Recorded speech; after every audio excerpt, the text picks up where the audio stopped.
Bonsoir à tous les amoureux de la philosophie. Bonsoir enfin à tous ceux ou toutes celles qui aiment et cultivent la philosophie. Le cours dernier, nous avions parlé de l'esthétique en tant que science apparentée à la philosophie. Elle était conçue comme une introduction à l'étude de l'art. Je voudrais vous dire donc que, à présent, nous allons nous exercer à étudier la notion d'art. Car cette notion ramène à elle-même toutes les théories, toutes les démarches que nous entrevoyons à travers le chapitre 1 tout entier. Il est fondamental donc que nous la connaissions, cette notion, que nous la saisissions, afin que nous puissions nous défendre en face d'un quelconque sujet qui pourrait être porté sur cette notion. Vous comprendrez donc que le mot art est ici le noyau d'un arbre appelé esthétique pour des fruits appelés beaux. Le besoin d'art naît chez l'homme, avant tout, il faudrait que nous le sachions. Le besoin d'art naît chez nous dans la mesure où l'être humain a la certitude de l'existence d'un être suprême, créateur et absolu qui lui échappe. Le besoin, la nécessité naît en lui d'incarner cet être dans des objets concrets, telles les figurations religieuses que nous avons. C'est ce que Hegel appelait l'incarnation de l'infini dans le fini. L'idée de Dieu est infinie, mais l'objet dans lequel elle est réalisée est fini. Ainsi, nous allons nous mettre à expliquer la notion d'art, mais nous allons emprunter à notre manière une démarche, un rythme qui sera différent du rythme habituel.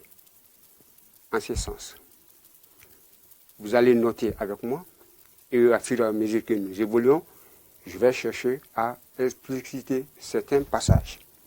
Prenez donc bic et cahier et soyez attentifs.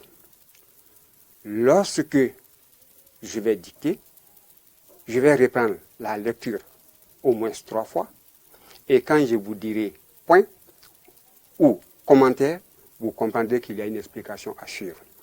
Car dans ces cours, nous avons des objectifs. Nous avons comme objectif général la connaissance de l'objet de l'esthétique.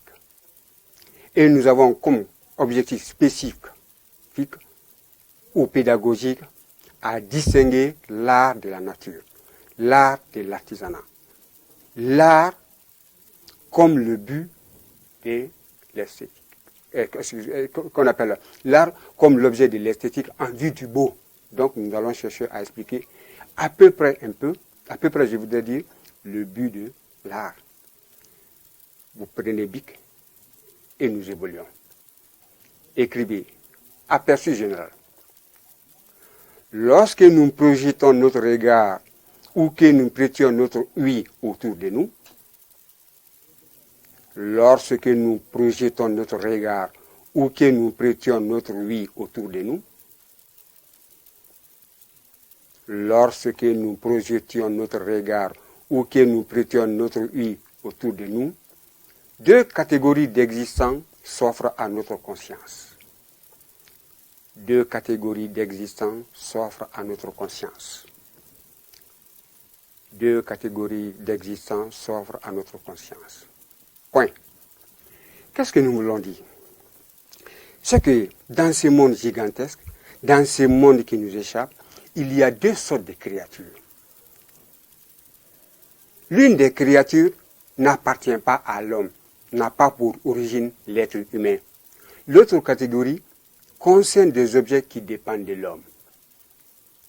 Voilà ce que nous voulons dire. Quand nous observons ce monde, il y a 2 sortes de créatures. Soit des créatures qui dépendent de l'activité humaine, ou des créatures qui ne dépendent pas de l'être humain. Il n'y a que ces 2. En dehors de ça, il n'y en a pas un 3e terme. Voilà ce que nous voulons dire. Continuons donc. À la ligne tirée. La première est plus vaste et comprend l'ensemble des objets et des phénomènes qui ne dépendent pas de notre action créatrice.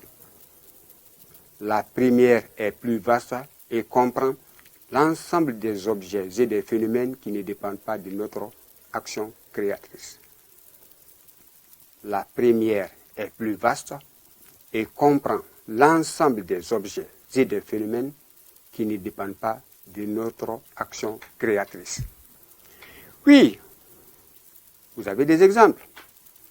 L'exemple, par exemple, l'éclat solaire. Que je veuille ou pas, que l'homme veuille ou pas, mais le soleil sera. L'éclat solaire sera. Donc, le soleil et son éclat ne dépendent pas de l'être humain, ne dépendent pas de la volonté humaine. Le firmament étoilé, mais nous l'observons. Quand nous levons la tête vers le haut, le regard vers le haut, nous voyons que le ciel est parsemé d'étoiles. Mais ce n'est pas l'homme qui ait placé ces étoiles là-bas. C'est pour vous dire donc que l'éclat du soleil, les étoiles qui sont en haut de nous, au-dessus de nous, je voudrais dire, ne dépendent pas de la volonté humaine. Alors, ils dépendent de quoi? Nous dirons qu'ils dépendent de la nature. Et plus précisément, pour encore être plus restreint, nous dirons qu'ils dépendent de Dieu. Voilà ce que nous pouvons dire. C'est pour signifier que ces existants ne dépendent pas du travail de l'homme. Voilà ce qu'on voudrait dire. Je reprends donc la partie. La première est plus vaste et comprend l'ensemble des objets et des phénomènes qui ne dépendent pas de notre action créatrice. Exemple, l'éclat solaire, le firmament étoilé. Exemple, l'éclat solaire, virgule, le firmament étoilé. Point. Ils sont dits de la nature ou de Dieu. Ces mots sous-entendent l'inaction de l'homme face à la réalisation de l'objet. Dès que nous disons que c'est une telle chose provient de la nature, ou est naturelle, ou est de nature, ou de Dieu, cela veut dire que l'homme n'a rien apporté à l'existence ou à la création de cette chose. Voilà ce qu'on voudrait dire. Je disais donc, ce mot sous-entend l'inaction de l'homme face à la réalisation de l'objet. Ça, c'est la première catégorie des existants, des choses qui existent indépendamment de la volonté humaine. Par contre, la seconde catégorie est caractérisée par l'ensemble des objets qui dépendent de l'homme. Ainsi, vous allez noter. Tiret. La seconde concerne l'ensemble de tout ce qui existe par le biais du travail créateur de l'humain.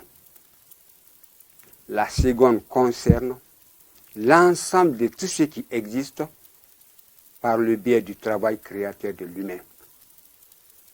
Je disais, la seconde concerne l'ensemble de tout ce qui existe par le biais du travail créateur de l'humain. Oui, nous voulons dire par là que des choses qui existent grâce au travail de l'homme. Si l'homme ne les avait pas créées, il ne serait pas. Je dirais d'ailleurs que le monde actuel offre de tels artifices que si Dieu, le Créateur, arrivait à revoir le monde d'aujourd'hui, mais il serait emporté par l'étonnement, tellement que l'homme y a placé ses sentiments, ses immeubles, ses routes pavées, ses jardins aménagés, ses sculptures. Tout ce qui comble ce monde moderne, ce monde actuel, sont des apports de l'être humain. Dans ces conditions, Dieu ne les a pas laissés quand il partait. Il serait donc, je ne dirais pas surpris, mais étonné de voir l'apport des humains dans la transformation, la transplantation de ce monde actuel. Ainsi donc, je le disais, la seconde concerne l'ensemble de tout ce qui existe par le biais du travail créateur de l'humain. Nous avons, pour exemple, vous prenez, exemple, des immeubles, virgule, un parc gazonnier. Point de suspension. Ils sont dits de l'art, point. Ce mot indique l'origine humaine de l'objet. Donc, dès qu'on vous dise art, sous-entendez par là qu'on désigne des productions humaines. Car l'art, à son origine, à l'étymologie, signifie toute production humaine. Si l'art signifie toute production humaine, cela voudrait aussi signifier que des productions ne sont pas de l'être humain. Vous comprendrez donc que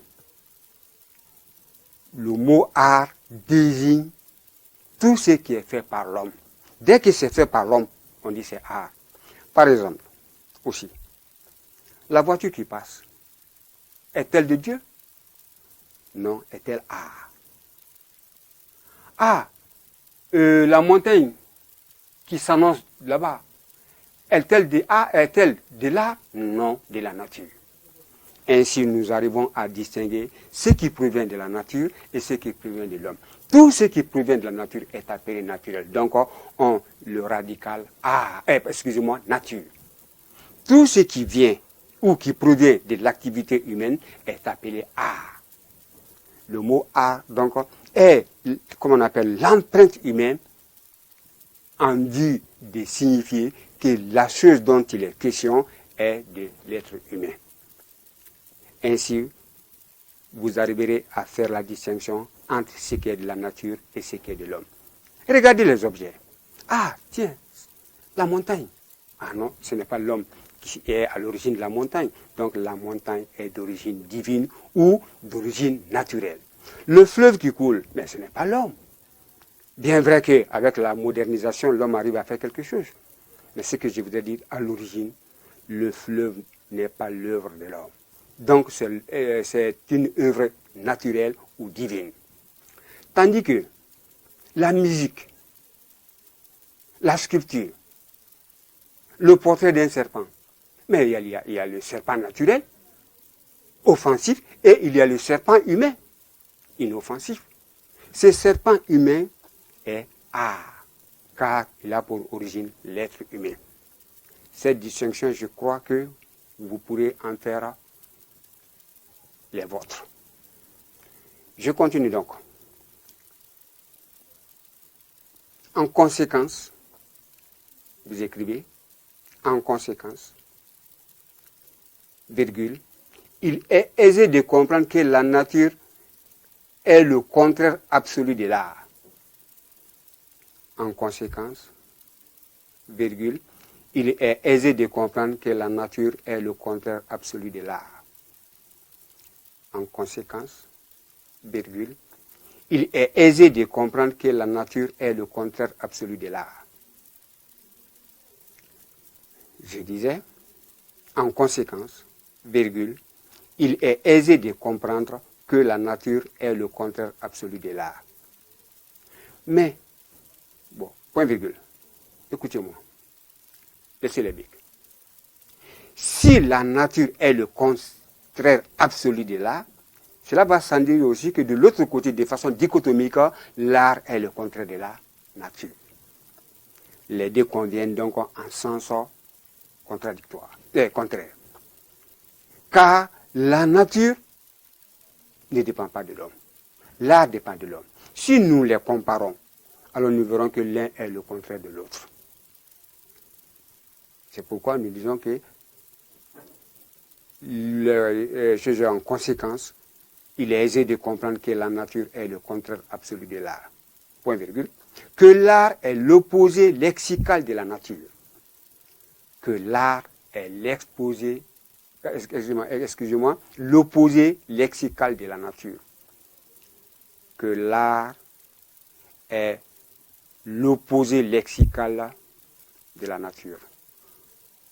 Je voudrais dire par là que la nature, elle est muette, indifférente. Elle ne donne pas satisfaction à nos goûts. Elle est indifférente. Que nous soyons contents ou pas, que nous soyons tristes ou pas, la nature reste indifférente. Pour cette raison, l'homme trouve la nécessité de retravailler cette nature ou les objets de cette nature en vue de lui servir. car nous disions quelque part que si la nature comblait nos désirs et satisfaisait nos sentiments relatifs au goût, il n'y aurait pas eu d'art. Voilà l'une des raisons pour que l'art puisse exister. L'homme a aussi besoin de la liberté d'esprit. C'est à travers l'art, dans la vie courante, dans la vie quotidienne. Mais il y a assez de fastes. Il y a assez d'effroyables. Il y a assez de dégoût. Il y a assez d'inquiétude et de tristesse. Par l'art, l'homme se détourne de ces situations monstrueuses pour découvrir un monde nouveau, un monde qui dépend de lui, de sa création, de son imagination. Ainsi, que je sois blâmé, que je sois informé d'une preuve dure quelconque, en écoutant de la musique, il y a l'assouplissement, mon cœur s'épanouit, j'oublie ma situation pratique. L'art vise à nous emporter dans l'ataraxie, loin de ce monde barbare, loin de ce monde où il n'y a que frustration, où il n'y a que peine, où il n'y a que utilité. Mais l'homme n'est pas que utilité, l'homme est aussi repos. C'est pour vous dire donc que par l'art, l'homme transforme la nature.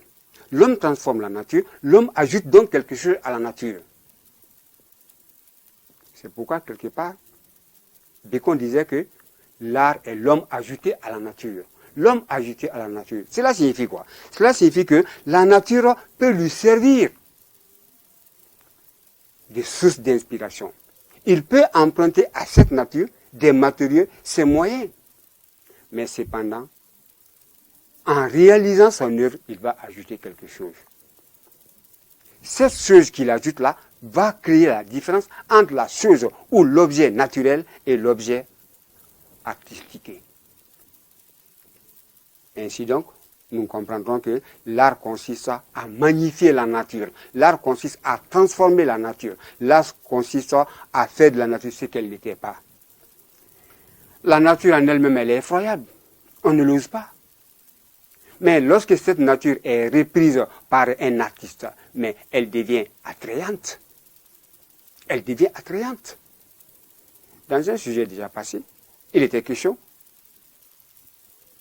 de l'attrait artistique, sa place, son rôle, son importance, lorsqu'il s'était dit que il n'y a pas de monstre si odieux qui, imité par l'art, ne peut se plaire aux yeux.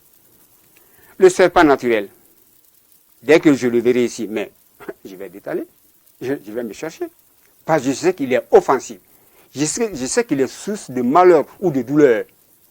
Mais lorsque je verrai la sculpture du serpent à côté, je serai attiré par la chose. Donc il y aura un attrait. Ça veut dire que ce serpent est ici débarrassé de toute douleur, de toute inquiétude. Voici la mission de l'artiste. L'artiste voudrait que nous puissions vivre d'une vie heureuse. Et pour cela, elle cherche à nous détourner de la réalité. Quand la science cherche à résoudre les problèmes que nous avons, ces problèmes pratiques, l'art, quant à lui, au lieu de chercher à résoudre ces problèmes, cherche plutôt à nous détourner de ces problèmes. Ainsi, vous comprendrez que l'activité artistique consiste à ajouter quelque chose à la nature. Quelle que soit la nature, quelle que soit l'œuvre, il y a toujours l'humain qui est là. Donc, point. À la ligne. Cependant, le mot art est en lui-même une notion complexe, car il désigne à la fois les arts mécaniques autant que les arts libéraux. Ah, voilà, généralement, des difficultés de compréhension que nous rencontrons avec vous en classe, les professeurs, quand on parle de l'art. Vous n'arrivez pas souvent à comprendre l'orientation du professeur. Quand on parle de l'art, vous faites allusion directement aux arts mécaniques. Et il arrive des fois que vous disiez, mais écoutez, vous dites que la musique ne sert à rien, mais le musicien a de l'argent, il gagne de l'argent en vendant son album. Vous n'avez pas trouvé l'essence de ce qu'on voudrait vous dire. Il n'est pas exclu qu'en vendant son œuvre, l'artiste musicien puisse se faire de l'argent. Mais la musique en elle-même est-elle malléable? Pratiquement, de manière utilitaire, qu'est-ce qu'elle peut nous servir? Elle ne peut servir qu'à la contemplation. Je ne dirais pas l'écoute, mais contemplation. Parce qu'il y a une différence entre regarder et contempler, entre entendre et écouter. Le badaud, l'homme quotidien, regarde, il entend, il écoute.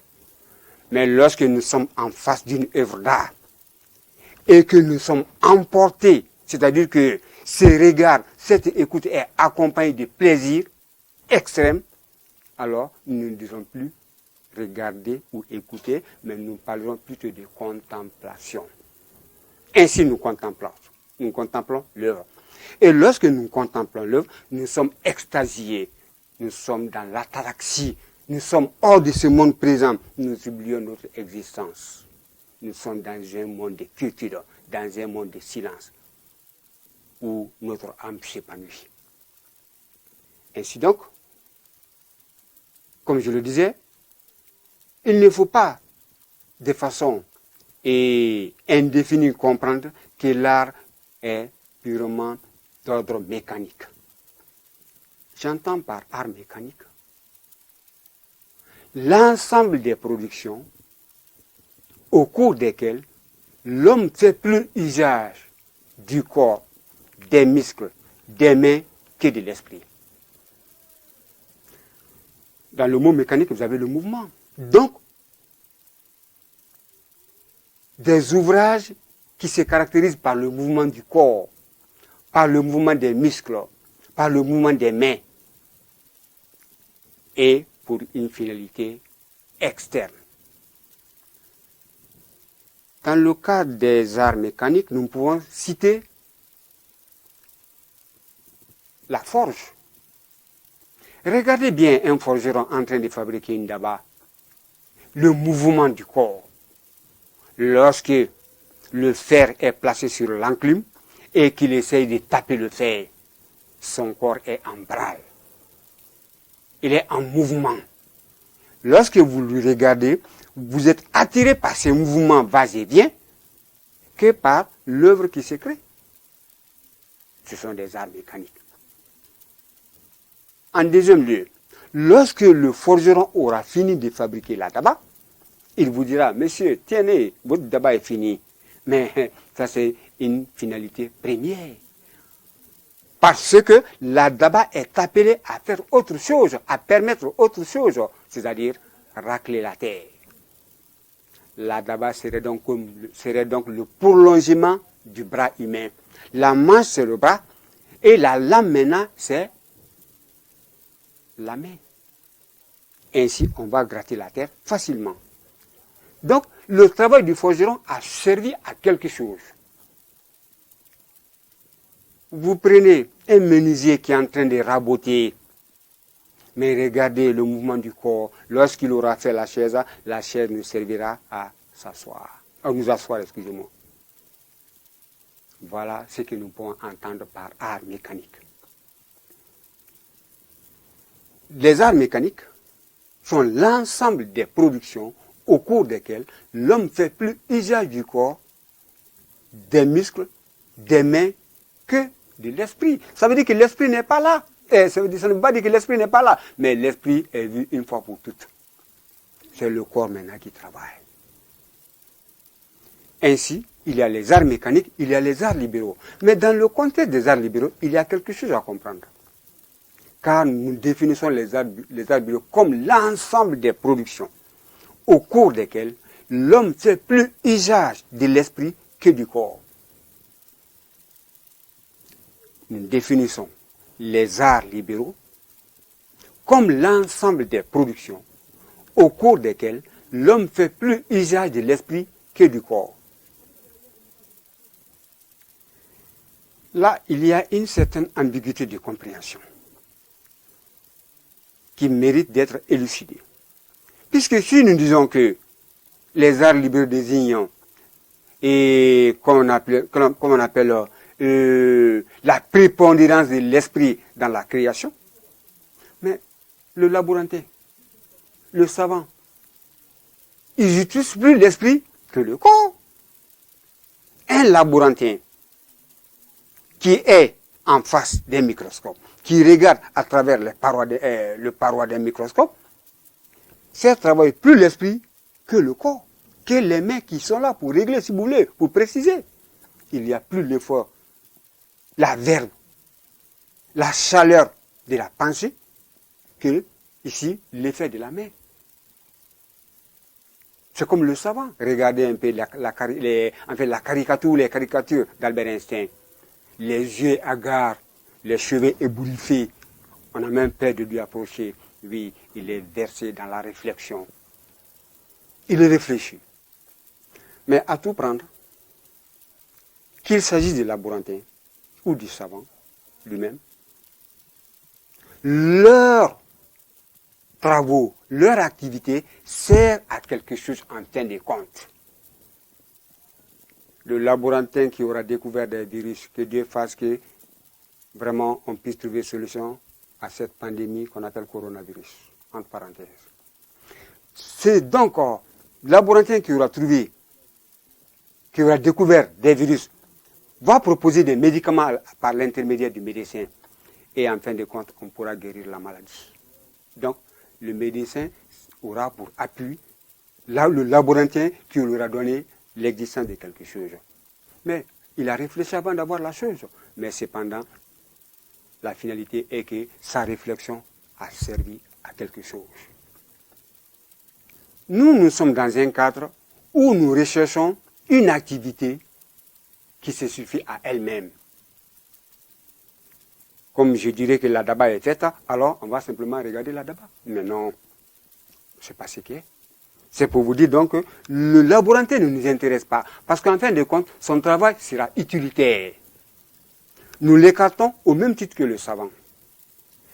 Voyons aussi un peintre, lorsqu'il fait le choix des couleurs, et qu'il aura fait son tableau.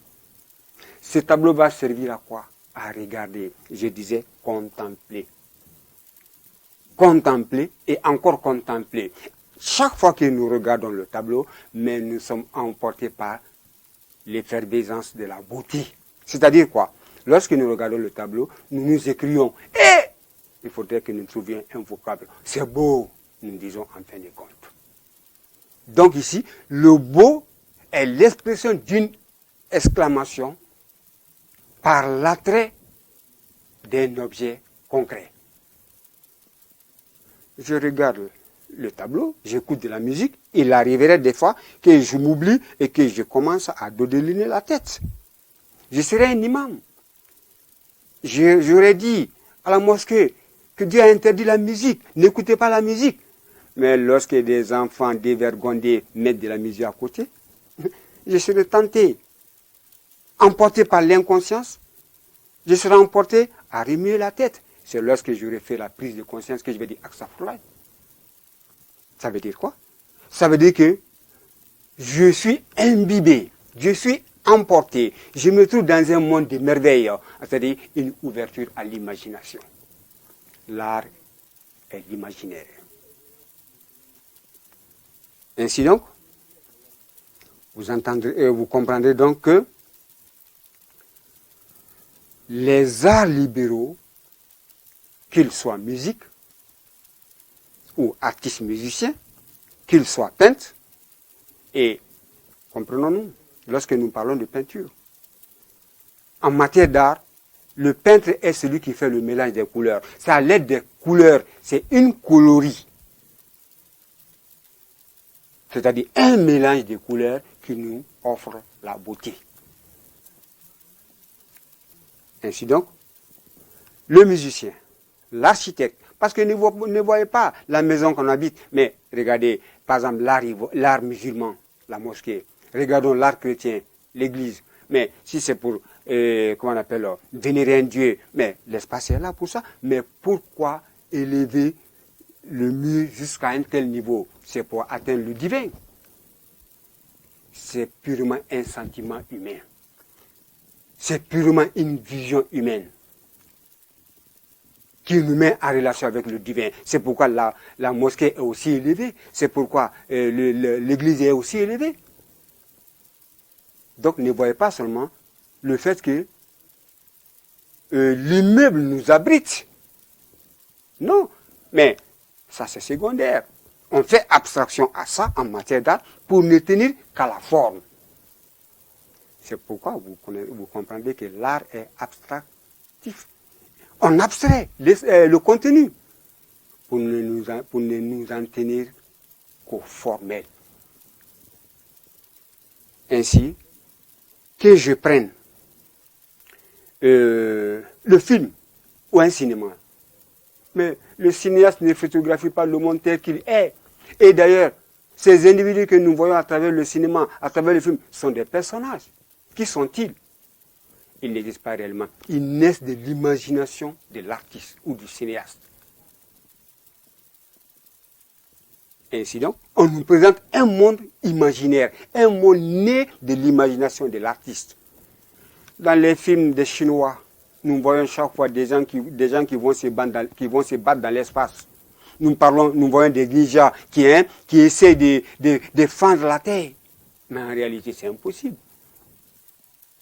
C'est pour vous dire que l'art tend vers le fictif, qui n'a rien à voir avec le réel, avec la réalité. Et un peu plus loin, lorsque nous aurons pris quelques conceptions de l'art occidental, vous verrez ce qu'on voudrait dire. Ainsi, je le disais, on entend par arts libéraux, vous prenez, on entend par arts libéraux l'ensemble des productions au cours desquelles l'homme fait plus usage de l'esprit que du corps. Exemple, la production du peintre en utilisant le choix des couleurs. Je disais, on entend par arts libéraux l'ensemble des productions au cours desquelles l'homme fait plus usage de l'esprit que du corps. Exemple, la production du peintre en utilisant le choix des couleurs. Mais le choix des couleurs ne se fait pas comme ça, il réfléchit. Tiens, telle couleur se marie avec telle couleur. Vous comprendrez donc qu'en matière d'art, l'œuvre n'est pas finie. L'œuvre se réalise au fur et à mesure que l'artiste travaille. J'ai une idée de la daba. Je fais la daba directement. Mais en matière d'art, au fur et à mesure qu'on travaille, au fur et à mesure qu'on efface, qu'on abandonne, qu'on rectifie, qu'on redresse ça, jusqu'à ce que l'ouvrage soit achevé. C'est pour vous dire que l'œuvre n'est pas toute faite. Car c'est l'esprit en acte. Et cet acte est caractérisé par la jouissance. Plus on évolue, plus on éprouve de la jouissance, plus on éprouve de l'adresse, plus on est en train de savourer nous-mêmes, l'artiste, l'œuvre que nous créons. Ainsi, en matière d'art donc, l'artiste n'est pas condamné à respecter. Vous le verrez lorsque nous allons prendre les théories de l'art. L'artiste cherche à se libérer, à ouvrir l'inconscience. Je voudrais dire l'inconscient, à ouvrir les portes de l'inconscience et que sortent, je dirais, les sentiments obscurs, les sentiments cachés. Il s'exprime comme il veut, comme il entend, comme lui dicte son goût. Mais pas par rapport à une correction quelconque. Tiens, on va apprécier l'artiste en composant sa musique, ne dira pas comme ça va plaire. Non, il s'en fout des autres. Il compose sa musique, il l'apprécie. Il est le premier consommateur de son œuvre. Après, maintenant, il publie aussi. Nous éprouvons à peu près, nous reconnaissons à peu près ce qu'il dit. Car ce que casse un esprit, c'est ce que découvre un esprit. Et d'ailleurs, plus loin, nous dirons qu'il n'y a pas de commune mesure entre ce que l'œuvre d'art nous dit et ce que nous pouvons dire de l'œuvre d'art. Oui, il n'y a pas de commune mesure entre ce que l'œuvre d'art nous dit et ce que nous pouvons dire de l'œuvre d'art. Voyons, un tableau est là. Nous regardons, nous sommes 3-2 à regarder le tableau. Chacun de nous apprécie le tableau. Ça, c'est un cas, une faculté universelle. Mais cependant, chacun de nous conçoit l'œuvre, dit, accepte la beauté de l'œuvre par rapport à un sentiment particulier. Qu'on me demande, parce que vous le verrez, l'œuvre d'art ne s'explique pas, mais s'éprouve. Je dirais, tiens, mais c'est beau. L'autre dira c'est beau. L'autre aussi dira c'est beau. Mais chacun utilise le mot beau par rapport à une certaine subjectivité donnée. C'est pourquoi je disais qu'il n'y a pas de commune mesure entre ce que l'œuvre d'art nous dit et ce que nous pouvons dire de l'œuvre d'art. Et regardez par exemple, un artiste qui compose une musique sur le départ d'une fille, de sa fiancée. Le sentiment qui l'anime pour composer, arranger et élaborer la musique est à lui. Mais nous qui écoutons la musique, nous aussi, nous pouvons l'interpréter par rapport à des situations données. Il n'y a pas de commune mesure entre ce que l'œuvre d'art nous dit et ce que nous pouvons dire de l'œuvre d'art. Nous pouvons continuer. Je disais donc, on entend par arts libéraux l'ensemble des productions au cours desquelles l'on fait plus usage de l'esprit que du corps. Exemple, la production du peintre en utilisant le choix des couleurs. MB. L'artisan et l'artiste se distinguent par le but proposé à leurs œuvres. Je crois que cela vous suffit pour faire la part des choses, pour distinguer un artiste d'un artisan. Et regardez, les radicaux sont les mêmes, je veux dire. On dit art, mais artiste, artisan. Dès qu'on dit artiste, alors on fait allusion à celui qui crée des belles choses. Quand on dit artisan, à celui qui fait des choses pour l'utilité pratique. D'une manière générale, il y a une convergence. Qu'on soit artiste ou qu'on soit artisan, mais on informe une matière. C'est-à-dire qu'on fait rentrer dans une matière une certaine forme. Ce qu'on appelle informer la matière. La matière, c'est le bois. Pour le menuisier, la matière, c'est le bois pour le sculpteur. Chacun informe le bois. Chacun d'eux. Alors, le menuisier aura fait sa chaise. Et le sculpteur aura fait son caïman. Ils vont les placer en bordure de route. De passage, nous allons voir ces objets placés et posons-nous la question. À quoi ça sert? Le travail, comment on appelle la chaise. La chaise est faite pour nous permettre de nous asseoir. Donc la chaise est utilitaire. On l'écarte. Tiens, ce caïman, c'est pour le mettre dans l'eau? Mais c'est pour quoi faire? Non, c'est juste pour contempler et trouver de la beauté dans ça. C'est-à-dire s'enorgueillir. Trouver de la joie dans la contemplation donc. Ah, voilà ce qui m'intéresse. Et l'homme n'est pas plus que corps, hein? L'homme est aussi âme. Vous pouvez avoir 2500 avec vous. On vous dira que le plat de riz est 2500 francs.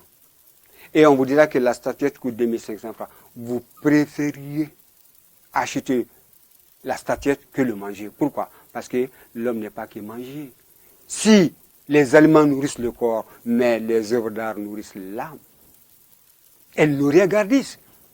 Il y a de ces chansons, il y a de ces mots magiques qui vous font affronter le lion. Le lion est là face à face. Par la magie de la parole. Par la magie de l'incantation. Par la magie du rythme, vous l'affrontez. Vous n'avez pas peur. C'est d'ailleurs pour vous un honneur. C'est aussi l'être humain. C'est une valeur. L'être humain est une valeur en soi, qui reconnaît de la valeur et qui crée de la valeur, telle ici l'activité des artistes. Ainsi donc, si on plaçait devant vous des objets épars, vous les regardez, vous vous posez la question, ça sert à quoi? Ah, cet objet a une portée utilitaire. Ça, c'est de l'artisanat. Ah, cet objet n'a pas une portée utilitaire. Seulement pour regarder, seulement pour regarder. Ah, pour regarder simplement, c'est de l'art. Ou de l'artiste. Ou c'est le produit de l'artiste. Des fois, il est important, parce que la philosophie, les termes en philosophie ne sont pas figés. Ok?